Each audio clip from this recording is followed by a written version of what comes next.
हर sprinter के mind में एक साइलेंट एक्सपेक्टेशन चलती रहती है, जितनी ज़्यादा पावर जनरेट करूंगा उतनी ज़्यादा स्पीड मिलेगी। लेकिन ट्रैक पर रियलिटी बिल्कुल उल्टी बिहेव करती है।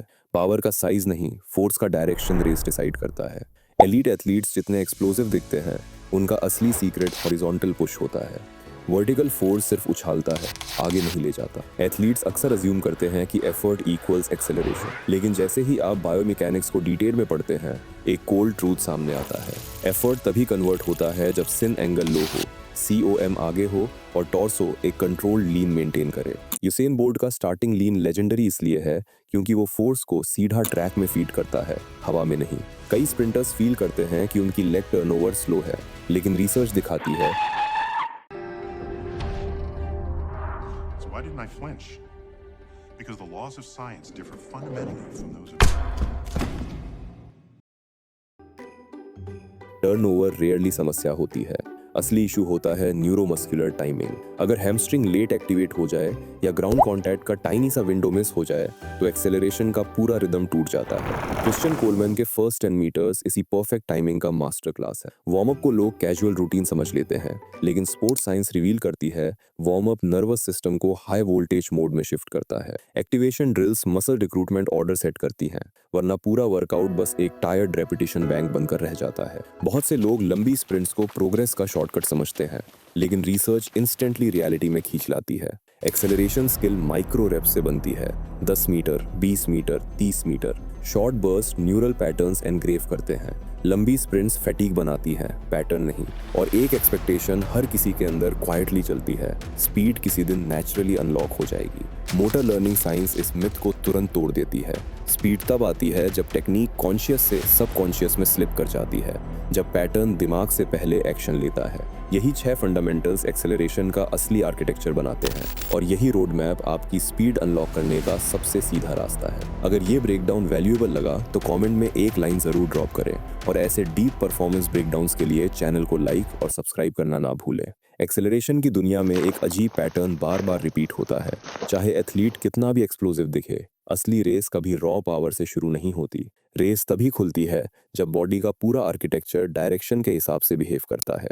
ट्रैक पर सबसे फास्ट रनर्स फोर्स को नीचे नहीं, सीधा आगे भेजते हैं। जो लोग वर्टिकली बाउंस करते हैं, उनका स्पीड ग्राफ पहले 10 मीटर में ही क्रैक हो जाता है। बायोमैकेनिक्स रिसर्च लगातार दिखाती है कि रेस का पूरा फाउंडेशन शिन एंगल, लीन और सेंटर ऑफ मास की अलाइनमेंट पर टिका होता है। कोलमैन, बोल्ट, थॉमसन, इन सब के अर्ली स्टेप्स एक ही प्रिंसिपल फॉलो करते हैं, फोर्स को स्लाइड करना, लिफ्ट नहीं करना। इस बिगिनिंग सीक्वेंस की एक हिडन लेयर होती है। मसल्स तभी सही टाइमिंग में एक्टिवेट होती हैं जब नर्वस सिस्टम वार्म्ड और प्राइम्ड हो। साइंटिफिक वार्म अप इसी वजह से सिर्फ हीटअप रूटीन नहीं होता, ये एक न्यूरल स्विच होता है।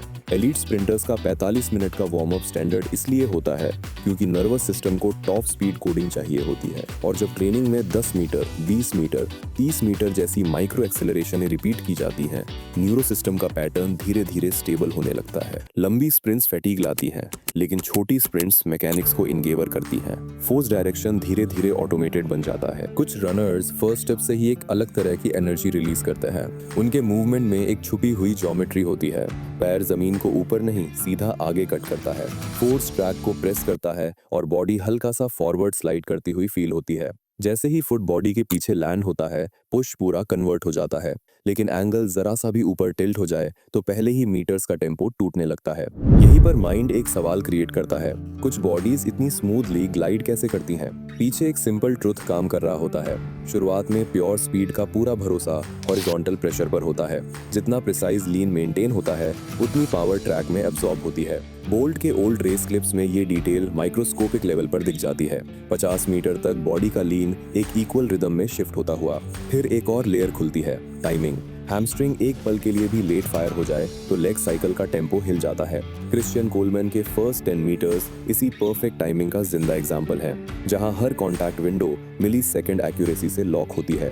और जब ये पैटर्न लॉक नहीं होता, रनर को महसूस होता है कि कुछ स्लिप हो रहा है, लेकिन जब लॉक हो जाता है, एक्सेलरेशन लिटरली एडिक्टिव बन जाता है।